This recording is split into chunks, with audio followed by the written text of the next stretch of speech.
Hello, welcome. Never mind, that's a bad intro. No, go with it. Roll with it.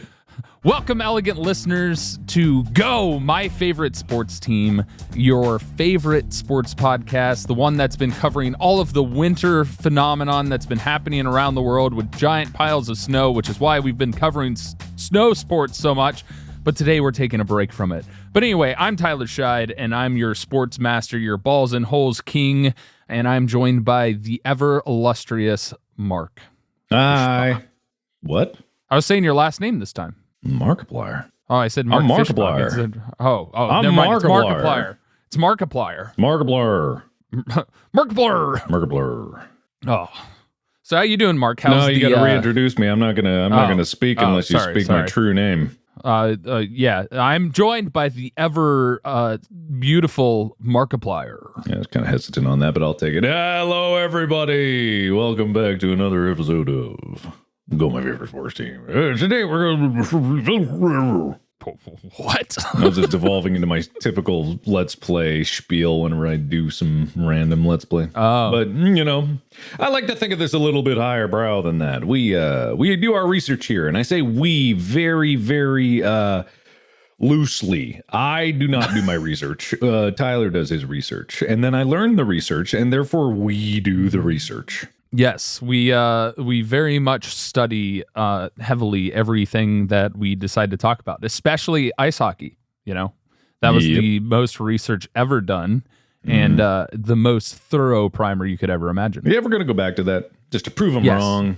Yes, You shouldn't. I will. You shouldn't. I will. I don't want to do another one. I know hockey. We'll just talk about it later. You know, as a bunch of hockey fans, just shows them who the most elegant fans of sports is. And it ain't hockey. Yeah, you know what? They're not cool enough to have like a part 2 like My Sports Life. You know, that's held for very illustrious and the ever most elegant of people and sports. Yeah, absolutely. 100%. Whatever you said is I believe in. Good. How's everything going with you, Mark? What are you up to? Let's have some small talk. Oh, you know, I'm on the beach sipping momos and, you know, getting my tan on.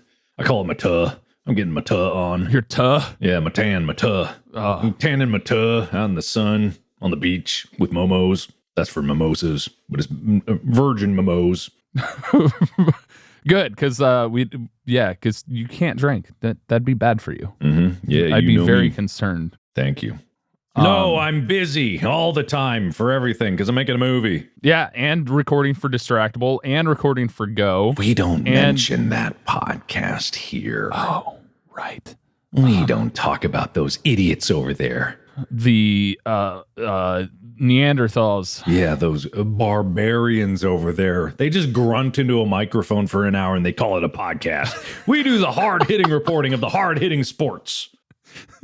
All right. Well, as the hard-hitting podcast researcher host man, I think we should probably get into the actual topic today. Yeah. Well, no. Wait, what? Also, shut up. You're being accused. No. You know. Anyway, Jacuse from Radbone 7 says Jacuse. It's like it's just the most disappointing Jacuse I've ever read in my life. Jacuse. Oh. Mark, Tyler. It's called the book fair. Specifically the Scholastic Book Fair. That is all. What did you say? I couldn't remember it, but what did you say? Did you say book drive? I think I said book drive. Oh, we ended up with book drive. I don't remember. We were saying like book bonanza. I couldn't remember what it was, but yeah, book fair. Ah, right. The Scholastic Book Fair. Yep. Okay. All right, then. Wow. That makes more sense. That really shows us, Mark. We don't remember our book times. I don't remember any of the book times, but they were good book times. They were the best book times. And then there were sad book times. No. Anyway, next accused from Wolfgang9853. Lies! All lies! Tyler, you said skeleton was more dangerous than luge, but according to Winter Olympic sportscasters, luge is more dangerous because you have less control when you fall off. Granted, skeleton is scarier because you fly down a hill at top speed face first. I've never done either, so I'm no professional, but it does make sense that you would have more control falling off the sled in a skeleton format. Now, there's no statistics with this, but I'm assuming that they looked at some statistics here. Well, I did Google it at one point to see which one was more dangerous, and it did end up listing luge. luge. But historically, from what I was told throughout my education and growing up and stuff like that, was the reason skeleton didn't come back in was because it was more dangerous. It's possible at the advent of changing the sled to fit into bobsled runs that it became less dangerous in the way that they organized and created the sled, which is why they brought it back into the Olympics. But I am completely uncertain as to the statistics related therein. The problem was, usually if you end up having a crash while flying headfirst, I would think you would get more injured. Like your brain would get smooshed and your neck would break. Yeah, and it's compounded with the fact that before it got brought back, skeleton was done absolutely naked and lubed. So honestly, if they went out of control, they were like from their butt cheeks grabbing the ice, and they hit a corner wrong, they would just go flying, and then they wouldn't come back for sometimes days. I remember this from the luge primer. If you don't believe me, go listen to it. You'll see. Tyler said it. Yeah, I 100% totally did. That Mark never lies to you. I ever. never lie. I never lie. But also their debate about it being safer for rolling off or landing. Rolling off of your back is just as easy as rolling off of your stomach. Sure. I don't understand their argument about it's easier to get off the sled or wreck safer. And I'm like, I don't see the difference. Well, at least not logically I don't see that thinking. in their argument, though. I don't know. Like more control falling off. It didn't say rolling off. Yeah, the more control thing. Well, falling off would be like rolling off. Why would you have more control falling off head first as opposed to feet first? Think of it this way: if you're rolling on your ass, your limbs don't bend that way to grip the ground. If you're face down, you can technically grip the ground to steer you a bit more. You can apply more force in a downward direction. Whereas if you're on your back, you can't apply any force upward, and you get limited force downwards. Therefore, you could probably justify that. Yeah, you could probably figure it out. Yeah. Well, no, with your feet. No, I'm dumb. I think people are spiders, and if they flip upside down, they can't do anything. Anyway, next accuse. Tyler. During the luge primer, Tyler mentioned kangaroos being like the deer of Australia, says Fresh Honey 3033. I don't know why you were talking about kangaroos in Australia in the luge primer. I don't remember that. Mate. I don't either. Mate, we have deer in Australia. I've tried kangaroo, and it tastes a bit like steak with zero fat in it. You aren't missing much, honestly. Oh, it was when we were talking about the Yetis and eating whether you'd eat Yeti or not. That I makes mentioned even less sense. Well, we were talking about Yetis meat. aren't in Australia. Maybe they are. Maybe we've been lied to all along. No, it doesn't make any sense. But yeah, I know there are deer in Australia, but it has to do with the population and the relation they're in, as in the kangaroo population has kind of become an overpopulation issue in Australia, whereas the United States, the deer population has become kind of an overpopulation issue, which is why we allow deer hunting so terribly for trophies and stuff. But making some bold proclamations for a man without an Australia degree. You're right. I don't have an Australia degree. This is just based off of what Australians have told me. And if they lied to me, then that's on them. Egg on my face. That's their fault. That's their fault. They should know their Australia better. Just like Australia has a camel problem. Does it?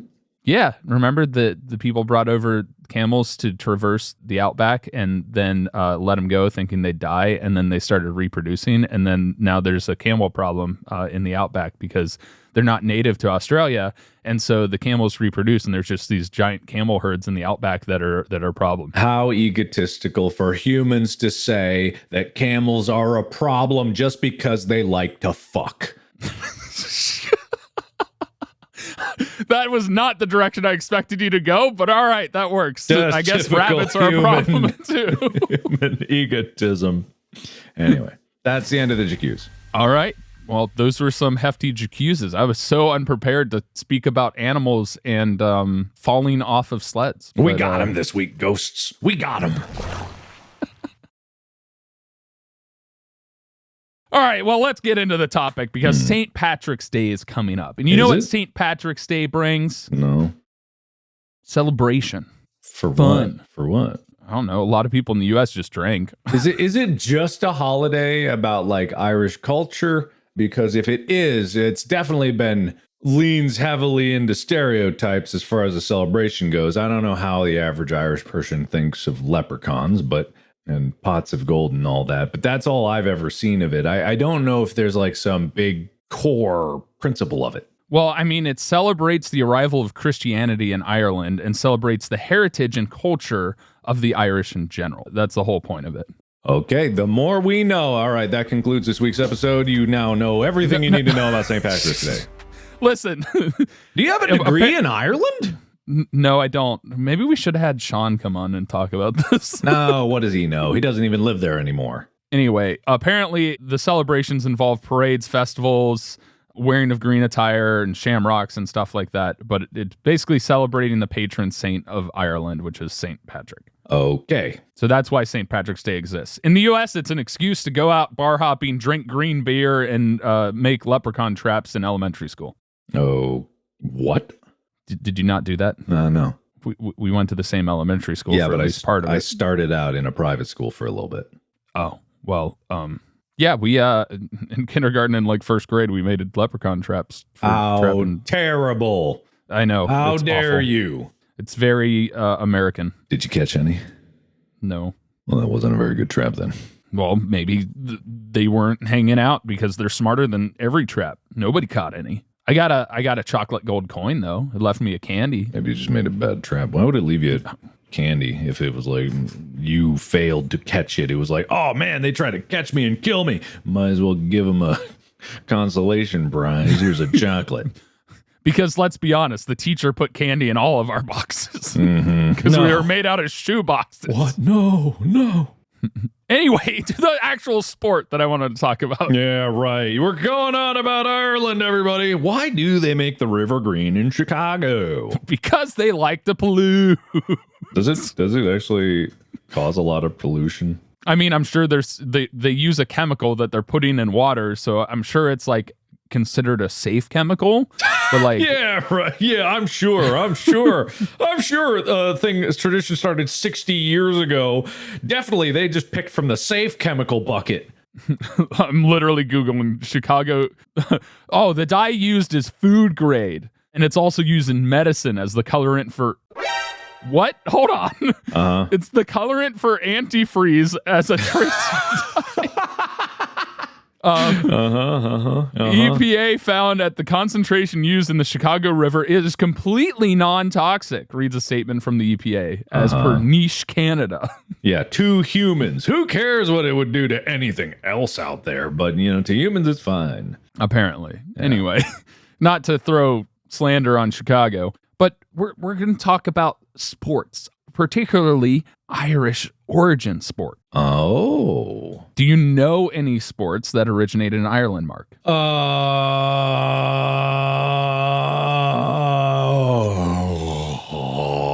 Besides the Guinness Book of World Records. Well, I didn't even know Although that. That's not a sport. I didn't even think of that. And I wasn't going to think of that because that's silly. Oh. Nope. They didn't invent any sports. Final answer. That's wrong. Ah, damn it. Yep, you failed. They invented 5 sports. Can neither confirm nor deny that they invented 5, but there are 2 that I know of. Sounds like your degree in Ireland is kind of fabricated and made up.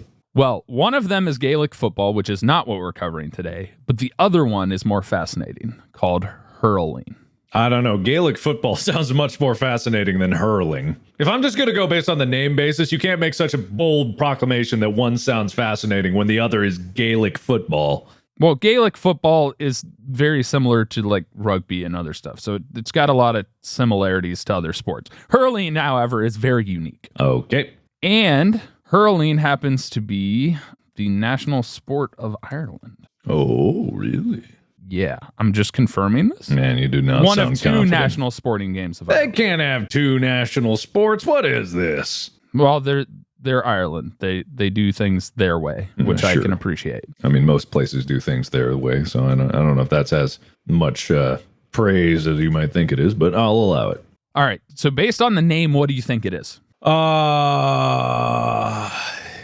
Gaelic football is No, hurling. Oh, hurling. Okay, all right. Well, there's a joke that you could make here, but I'm not going to make it because it'd be too lowbrow. Hurling is the opposite of curling. So instead of ice, it's steam. And instead of a rock, it's a balloon. And instead of people, it's demons. And instead of... the opposite of people to you is demons? Yeah. Instead of brooms, it's vacuum cleaners, and they have to suck the balloon towards the other goal away from the demons. Done. Final answer. Wrong. Damn, I'm not doing well today.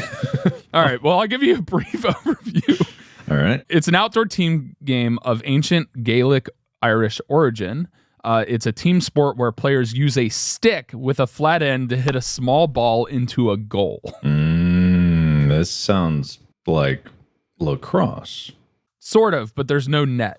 To me, it resembles more like field hockey, but different, but at the same time, also different from field hockey. Say more words. Also, but also same, different. Also different, like same, also as the similar, same. Also hoops and uprights that are H-shaped, you know. Well, now you're saying like, what's the Harry Potter one? The Quidditch. That sounds like Quidditch. Yes, it's exactly like Quidditch. Wow. No! All right, Act 1. All right. Hurling throughout history. Started in Ireland. Final answer. You are accurate. Yay! All right. That concludes our episode today. Thank you, guys. No. Why do you keep wanting to end early? What? Early? How busy is this movie that you're just like, we're done recording, I gotta go. I'm trying to make people's time as efficient as possible. No, we're here to really expand their minds. They're locked in the classroom until the timer hits the end of the episode. All right, fair enough. This is school. No bathroom breaks, everybody. You gotta stay. Hold it. No hall passes. No hall passes. All right, when did people start playing hurling? You were going to provide the answer. I thought you were asking me a question. I thought you were going to guess. I was like, wait a second. So, hold on. Let's go 1322. I mean, you're close to the 1300s by 50 years, so that's not bad. 1268. No. 1401. No. The origins of hurling are prehistoric, having been played for over 3,000 years. Does that qualify as prehistoric? Yeah. 3,000 years is pre-modern timeline because it's 2023, so it's 1,000 years. What is that? BCE, as people would say. All right. So the game is of ancient Gaelic and Irish origin, like I said earlier. In the 7th century, the first written references to hurling were in the Brehon Law, which was the early Irish civil code dating back around the 7th century. So the laws regarded hurling were mainly focused on hurling sports injuries and compensation for said injuries, which I imagine had more to do with the fact that people were paying other people that they injured because of liability issues, which is crazy to think going back to 7th century that would be a thing, but very interesting. That is interesting. In the 1300s and 1367, this is the date I said you were kind of close to by 50 years. Okay. Hurling was banned in the statutes of Kilkenny. Why is it Kilkenny? Why does that make me think of South Park? Oh, I couldn't imagine why. Oh, I have no idea why. It's a mystery we'll never solve. Oh, well. Players were threatened with fines or imprisonment, yet people still continued to play. Statutes read... Imprisonment? Why would they be in prison for that? Because they were breaking the law. People losing down mountains right into the middle of the road. People didn't go to prison for that. Oh, you're right. At least it wasn't stated, but this is Ireland. They weren't sledding down into the streets. All right. But the statutes read, do not henceforth use the plays which men called hurlings. What? With great sticks and a ball upon the ground, from which great evils and maims have arisen. What is happening? That's what the statutes read. I was reading the statutes. Were they read like that originally as it was written? Well, I don't know how to do an Irish accent, so if you want to try, I can send you what even was? Yeah, give me that. All right, I'm going to send it to you right now. All right. I believe in your Irish accent far more than mine. I'm so ready. Channel your inner Sean. Do not henceforth use the plays which men call hurlings, with great sticks and a ball upon the ground, from which great evils and maims have arisen. And that's your Irish. Bravo. Thank you. No, bravo. All right, so in the 1500s, there also was a similar ban enacted in Galway in 1527. However, the ban was ignored, just like Kilkenny. The Galway ban stated, at no time to use ni occupy ye hurling of ye little balla with the hooky sticks or staves. I don't know what that was either, but I loved it. I love that one. You keep that one in your back pocket for a special time. You keep that one. All right. I'll make sure it's saved. It's saved. Yeah. I didn't catch anything of what you said. Could you say it in your normal accent? At no time to use ni occupy ye, hurling of ye little ballet with the hooky sticks or staves. Huh. Interesting. I still didn't understand what you said. Listen, I'm reading and I don't understand it. Is this a eulogy? We're just sad. No. All right. Nothing will ever be as good as that eulogy, Mark. It's good. What's wrong with you? It was a beautiful eulogy. All right. Despite the attempted bans over the years, hurling flourished throughout the medieval period and post-medieval, with the games drawing large crowds and often having Anglo-Irish patrons. So a lot of people came to watch people get beat up with sticks. Mm-hmm. As it continued to thrive and continued to be just as violent, in the diaries of, oh my God, I cannot pronounce this name. Wow, that's a weird name. I'm gonna send this to you, and you're gonna. All right, I got this, guys. Don't worry. That's what I'm here for. I believe in you. I'm not even gonna try because this is what I'm all about. Oh my God. What? Okay. I'm Liob O'Sullivan. AMHLAOIBH space capital O space capital SUILL. EABHAIN, and there's a lot of accent marks on a lot of those letters. I won't tell you which ones. I'm Lobby O'Sullivan. I'm Loen Sullivan. Sullivan. Yep. A game in 1827 was described. It was a good game. The sticks were being brandished like swords. Hurling is a warlike game. The west side won the first match and the east the second. You could hear the sticks striking the ball from one end of the green to the other. That accent toured the world. I'm impressed. That went places. That did Listen, things. I didn't know where this guy was from, so I decided to cover all of my bases. Funny thing, I didn't know either. I didn't know where that guy was from. Unfortunately, in the 1800s, the Great Famine struck Ireland, and there were cultural/political changes such as the Act of Union. These events nearly wiped out all forms of hurling that were played at the time. What is the Act of Union? Because I have in my head a definition of the Act of Union, and I don't know what that means to them. So, the Act of Union came into effect on the 1st of January in 1801, in which the Irish Parliament was abolished. Ireland was given 100 MPs at Westminster, whilst the Irish peerage were represented in the House of Lords by 28 of their number who served for life. So it was union between Great Britain and Ireland. So it's when I guess Ireland joined. Okay. Yeah. Okay, got it. So it was paralleled acts of the Parliament of Great Britain and the Parliament of Ireland, which united the Kingdom of Great Britain and Ireland. Okay, got it. But despite all of that, hurling reemerged in 1884 when the Gaelic Athletic Association was formed to revive and promote traditional Irish sports. Let's bring back the traditions of Ireland. Let's what? Bring back? Let's bring them back. Let's bring back traditions. So modern hurling began with the founding of the GAA in 1884. Okay. And they created standardized rules that evolved into modern hurling. Okay. With the first All-Ireland Hurling Championship final being played on April 1st, 1887. Apparently, there were 6 teams from different counties in Ireland, and the team from Tipperary won the championship by defeating the Galloway team. Okay. I don't know where any of these places are, so I'm just going to nod my head. Yeah, but apparently the championship's been played every year since. Mm-hmm. The GAA became the major governing body for the sport, with new rules for hurling and Gaelic football drafted and published in the newspaper called the United Irishman. And then in 1886, county committees began and established inter-club games and helped influence the creation of the All-Ireland Senior Hurling Championship in 1887. But the ball. The slaughter and the hurling ball. The slaughter of the hurling ball. How many people had to die to make a single hurling ball? Tell me. Oh, God, tell me. So it's spelled Sliotar, but I looked up the pronunciation because I didn't want to make people mad at me, but it's slaughter. Don't worry. They're gonna. Don't you worry about it. So apparently the balls varied. Some were made of animal hair, wood, leather, and rope. Some were made out of bronze. It's whatever they fished out of the river that day. What do I have on hand? Oh, it's the skull of my dead baby. Let's use this.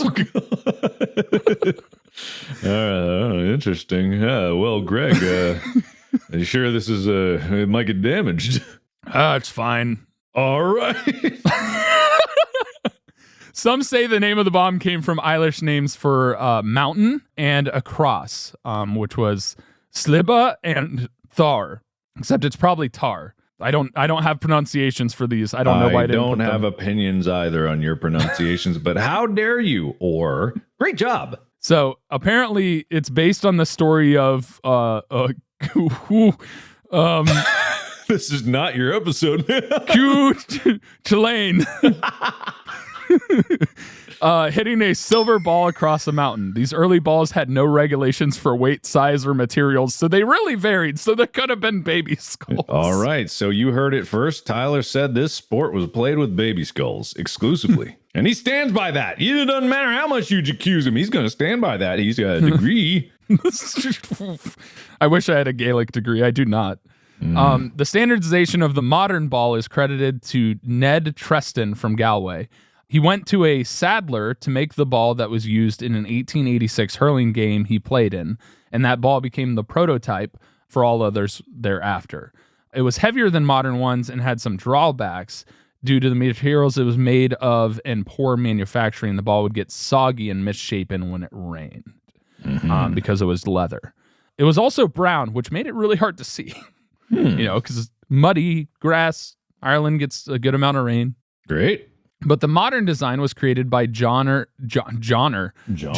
McAleef of County Limerick. He introduced the cork core and coverings of white leather, which resulted in an easier to see ball that was lighter and more water resistant, thanks to the cork. So similar to like the baseball. Yeah. Yeah. In the early 2000s, they experimented with the rubber core for balls, but they bounced unpredictably and moved a lot faster than the balls with cork cores, so they went back to the cork cores. Okay. But now they have to be marked with approval and meet very specific regulations, which I'll talk about here in a bit. Mm-hmm. The hurling stick, or the hurl. The It's hurley. got 3 different names. The hurley. Okay. It's made of ash and has remained relatively same over centuries, even though the versions of the game have been adjusted throughout. Brienne laws had regulations for what the band's strips of metal. What? Oh, the strips of metal added to the flattened end. So they had regulations for what pieces of metal could go into the end. This was worded really weird. It was worded in a way that I thought you were talking about like a shake weight or something. Yeah. Listen, sometimes my brain goes on a tangent. Sometimes it's my research assistant that decides to make me stumble because they think it's funny. Mm-hmm. The flattened end for reinforcement could be made out of. So they put metal strips in the toe or the head of the stick. In the toe? The toe or the head are different things. I don't get it. They're the same. They're kind of on the same part of the stick. Oh, no. According to ancient laws, the son of a king could use bronze for the bands, but everyone else had to use copper. Oh, wow. Yeah, because you got to give an advantage to the kings of and the course. royalty. They have it so hard. But in 1970s, they introduced plastic hurleys, which increased the risk of injury. Oh, good. Why? I thought they were made of metal before. Well, they were made of wood with metal bands, and now they tried to add plastic, and then the plastic would break, and so they increased the risk of injury and were phased out. Man, I feel like wood with metal on it would hurt a lot more than plastic, but all right. Well, I mean, I think because it's lighter, and then the end probably was still metal, you could swing it faster, and it was more top heavy, and so it would break, and that would go flying and bash in somebody's skull probably. Okay. But today they're made of carbon fiber. It's a carbon fiber rod in a stick. That's fun. In baseball, you know how they cork baseball bats? They drill into them and put cork on the inside. Mm-hmm. Think of that, but carbon fiber rod all the way down, and then the outside is covered in wood. So it makes it a little lighter and a little more durable. Fascinating. Well, that's cool. While ash is still the tradition, the composite hurleys made them more durable and less prone to break, which meant less flying toes at people's heads. Oh, good. Yeah. No toes going everywhere. That's appreciable. All right, baby Mark. Oh, no, not again. It's time to play Hurling Act 2! I want to say that Baby Mark kind of lost the will to play sports. Maybe he's going to take up knitting. Maybe he's going to take up something a much safer hobby. Maybe like eating food and drinking milk so my brain can grow and not be smashed on the luge course. All right, Baby Mark. Do we need to talk to Teen Mark? Do you need to grow up and grow up hair? What? No, I got this. You sure? No. Are you sure? Yeah, I got it. All right. You need to go back to your Irish origins because they clearly are yours. All right, okay, so I'm also an Irish baby here. You're okay. Irish, Baby Mark. This is a Baby Mark from another dimension. Okay, all right then. All right, I'm You ready. need to build your slow tar. I'm ready. Which is your ball. I'm what? Yep, you got to build your ball. It's your sloter. Okay. It's the ball. All right. You got to go and find cork. Got to dig it out of those cork trees. Where does cork come from? Cork trees. Yeah, but is it just like the bark or is it the wood of it? What is it from? Where does it come from? It's called Quercus suber is the tree. I don't think it's Irish. Commonly known as the cork oak, is a medium-sized evergreen oak tree in the section of Curbitus ceres.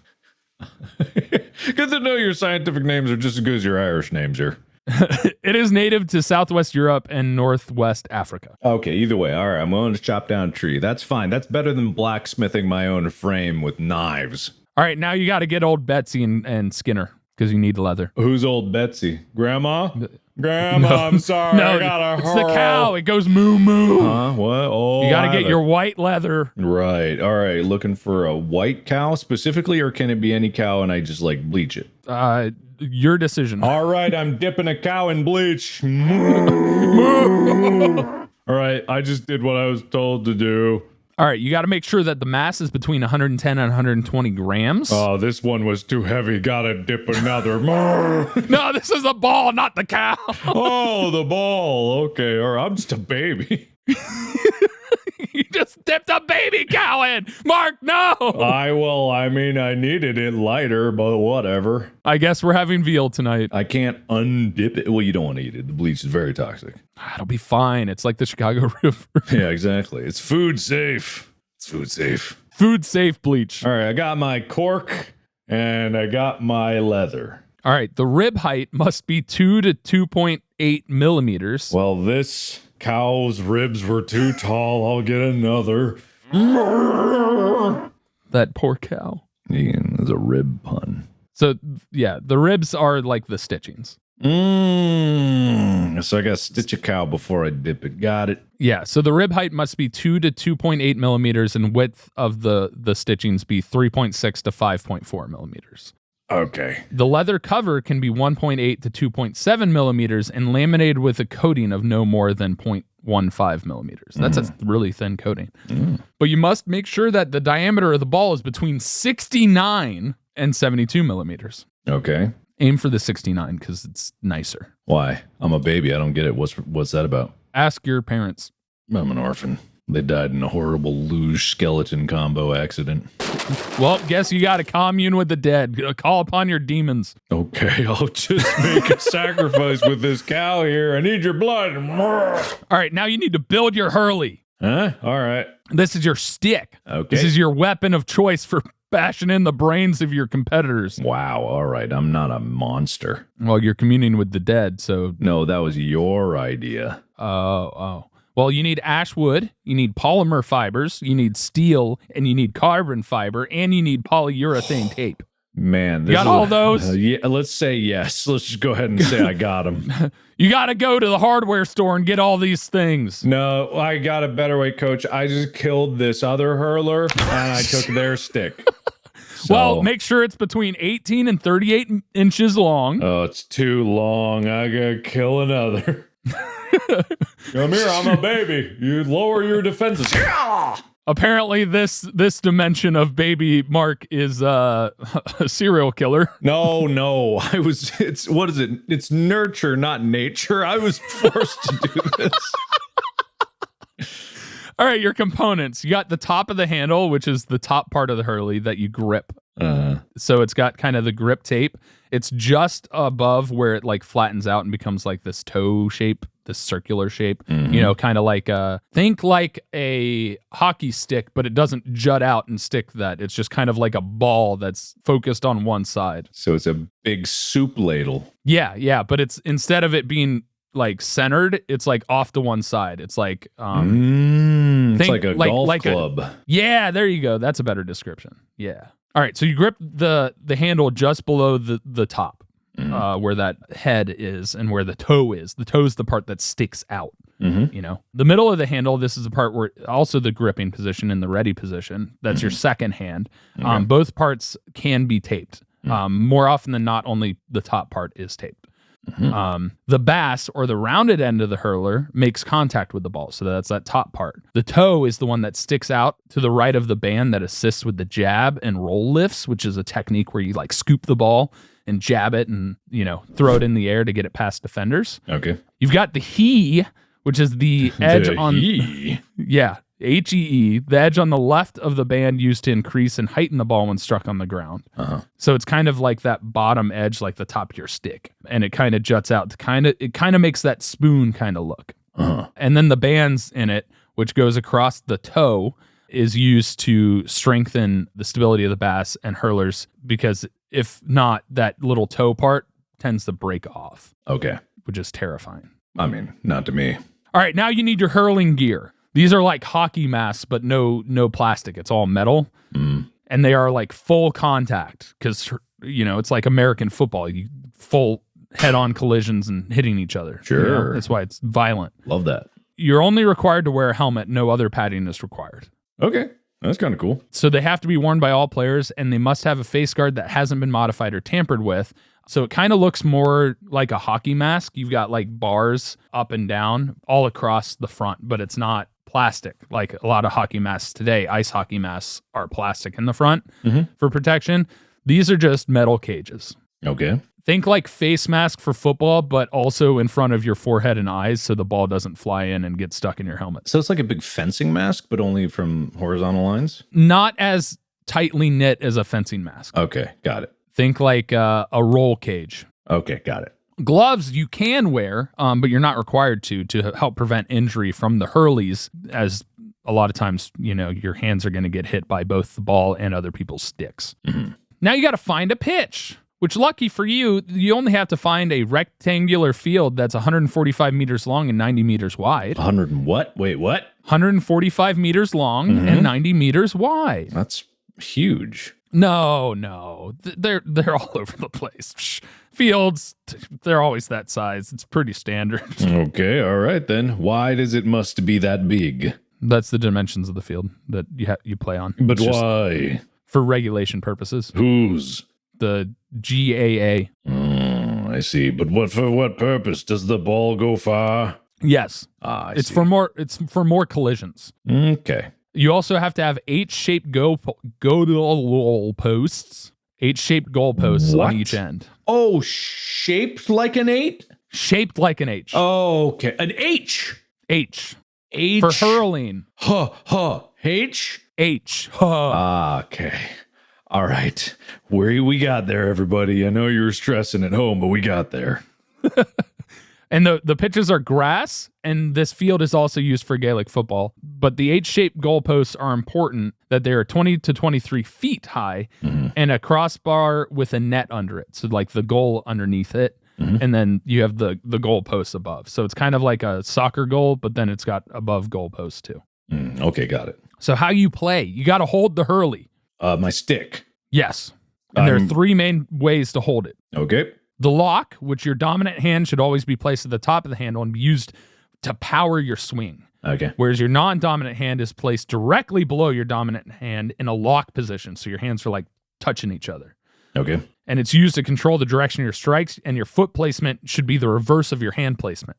So like if your right hand's on top, you want your left foot forward. Okay. Got it. Because that's way you can like more easily turn your hips. It's like swinging a baseball bat, you know? If you're swinging with your left hand on top, your right foot is forward. Oh, I'm so lost. Same concept. Just tell me who to hit, and I'll hit them. Hit the ball. All right, who's got the ball? I'll hit them. You do. All right, I'll hit myself. Oh, no!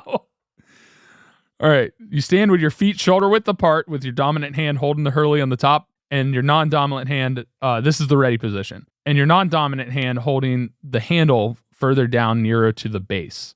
The toe of the hurley should be pointing up, so it's like you got your toe in the air, like you just don't care. It's the How am I running if my toe's in the air? The toe of the hurley, not your actual foot toe. Okay. God, I'm so confused.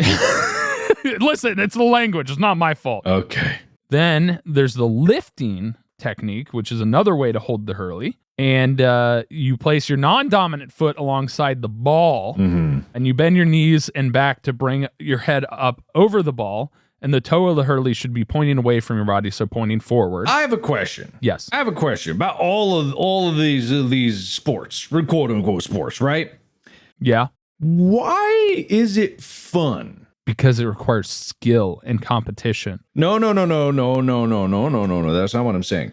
The whole thing about sports, and I know it's to pass time. Why is this what makes it? There's kind of an element that I'm missing here of like, there's one thing to tell someone what a game is. There's another to paint a mind palace of the feeling you get either when you're playing it or watching it. I've killed so many cows. I've killed so many hurlers. I want to know. I want to feel in my heart. Why is this the sport for someone out there listening? What touches the soul of hurling? Well, it's Gaelic historical tradition in Ireland. No, not facts. I don't want facts. It's teamwork. You got social play. There's violence, so you can let out your stressors. No, these are facts. I'm in the stands. Stands. There's collisions. There's balls flying everywhere. There's goals being scored. A story. I've never played. Well, what does it look like? What does it feel like? What does it taste like? Tell me, how many people are on a team? There are 15 players on each team. I'm in the stands.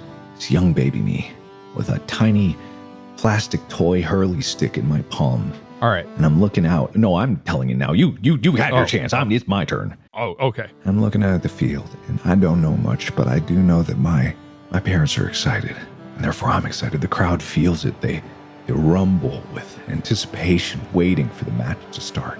And then an enormous cheer rings out, and it picks up like a hurricane. It swirls around me, and everyone's standing and stomping and screaming. And I try to see, but I can't see. But then my dad picks me up and puts me on his shoulders, and I look out on the field, and I see 15 players from my city, are out on that field. The best hurlers that I could have ever known. I still don't know what it is, but I know that they are the pinnacle of this sport. And then comes another team from another town. And there's some cheers, but there's boos too, but it's all in good spirit. And then, before I know it, the match starts. What do they do, Tyler? The referee throws the slitar, the ball, on the halfway line between the 4 midfielders. The 2 from your team and the 2 from their team. Wow. All at the center line. Yeah. Fight breaks out to get to the ball and take control. You've got your 3 backs, 3 halfbacks, 2 midfielders, and 2 half forwards and 3 forwards working together to try and pass it between them to score the ball, either a point or a goal. Points are scored when the ball going through the poles above the crossbar. Wow. And goals are scored by getting the ball into the net below the crossbar. Wow. 1 point for the point going above and 3 points below. When it goes in the goal, crowd erupts because that's an amazing feat because there's a goalkeeper defending it. You could launch it high in the air to get 1 point, but to score that goal, it's something special. That's incredible. He did it. Yeah, it's amazing. Wow.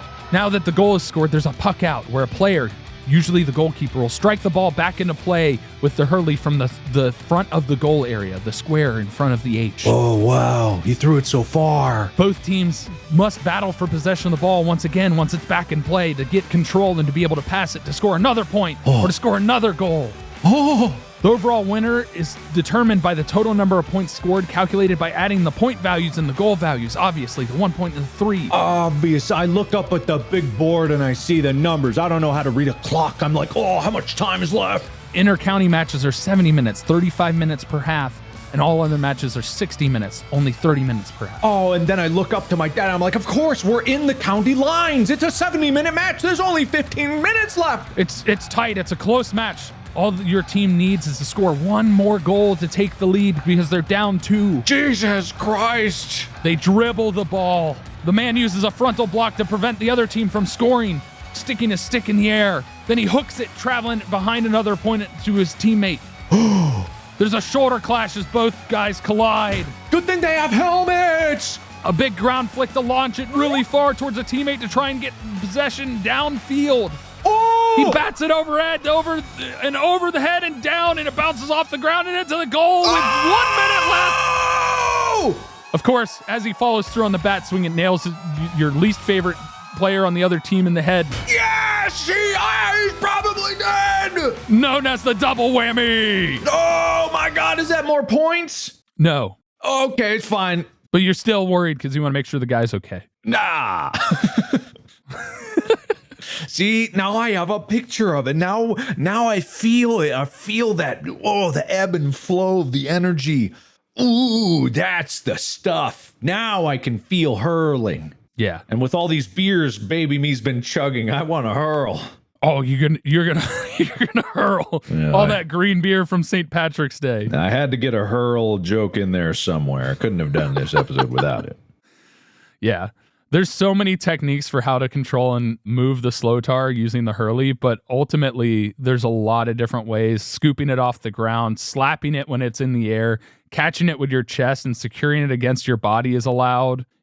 Swings, overhead catching. It's fascinating how they're able to use this flat toad-headed weird stick to do so many things. I finally looked up a picture of it because I've been holding off this far. And yeah, no, that thing is hard to describe. Yeah. That's weird. It's not a soup ladle. It's not quite a golf club. It's not really a bat. It looks like a femur. It looks like someone ripped someone's femur out, and that's like the hip socket connection. A little bit. Oh, yeah, like the ball joint to a degree. Yeah. Yeah, a little bit. Maybe that was the actual original one prehistorically. They used the bones of their enemies. Yeah, this is a prehistoric sport. So when there was caveman days, the Irish cavemen were out there ripping legs off just to play. And then the baby skulls. Don't forget about those. Yeah, so apparently there are ways to, you can carry it on the head of the stick. That's called a solo. You're running with the ball, just carrying it on your stick. Mm-hmm. You're able to catch it with your hand, which is the overhead catch, where as long as your hand's in contact with your stick, you can kind of catch it with your hand.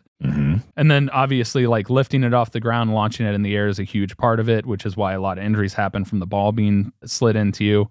There's different lifts you can do. But the coolest thing is probably the overhead slaps that just happened, like I talked about when they scored the goal. Yeah. But yeah, you're able to carry it on the stick. When you catch it, I think you have to catch it and then drop it, and then just balancing it on the stick while you run. There's so many different things on there where you ground strike it like a golf club. You can hit it in the air. You can strike it from your hand after you catch it. Oh, nuts. Lots of different strategies for it. Okay. All right. Yeah, there's a ton of pictures I have here in my notes, but it's hard to describe pictures. Mm-hmm.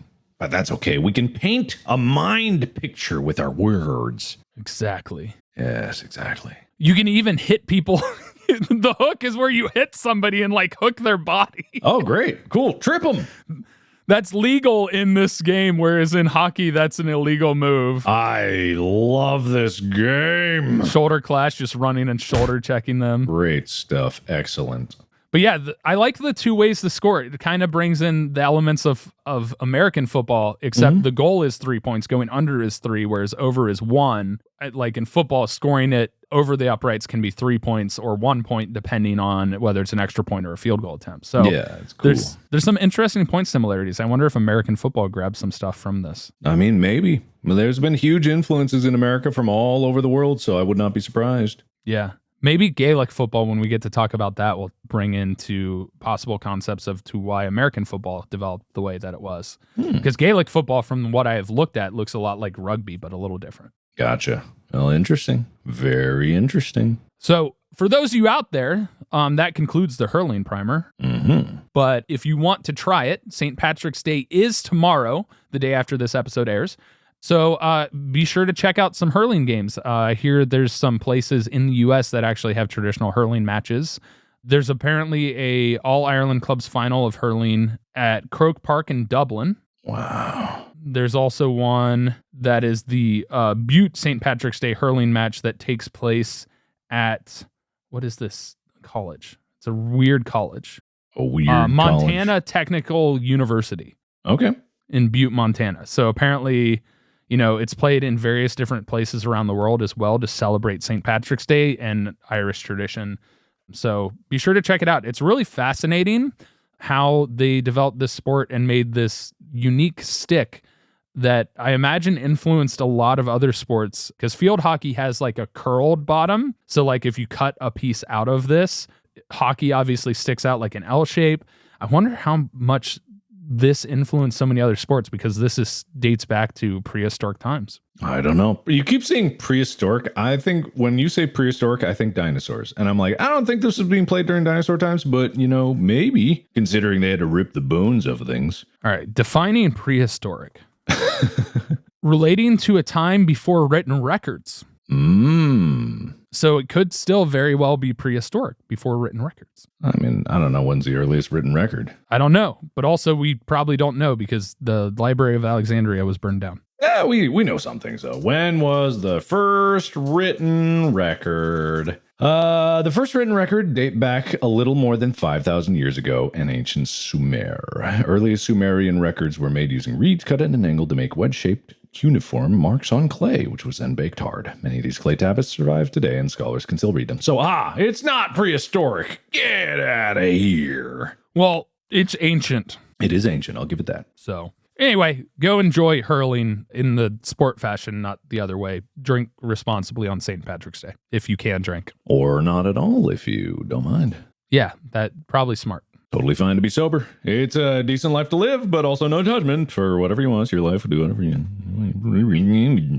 Anyway, Mark, thanks for joining me on this and painting a picture of hurling. Yes. Getting that mindset going so that I, made it something that's more enjoyable. Yeah, no, that's good. I enjoyed it. And baby me is now a fan forever, and I'll never have to kill again. Until you have to make another ball and stick. I'll hopefully never have to kill again. But, I'm a baby after all. Yeah. Oh, Mark, I think the police are coming for you now. Oh, all right. Wrap it up. Be sure to check out the YouTube channel. Check out the merch store.gmfst.com. Check out Mark over on Markiplier, his YouTube channel. And, make sure and follow this podcast wherever it is. You can also find me on social as apocalypto_12, or you can just search my name. Anyway, we got to run because we got to make sure that Mark gets safely away. Anything else, Mark? Yeah, Mark gets safely away. Are you setting me up? I'll make a hurley stick out of you. I'll make a ball out of your skull. I'll do it. No. You ratted me out, didn't you? No. I would never. Okay, bye.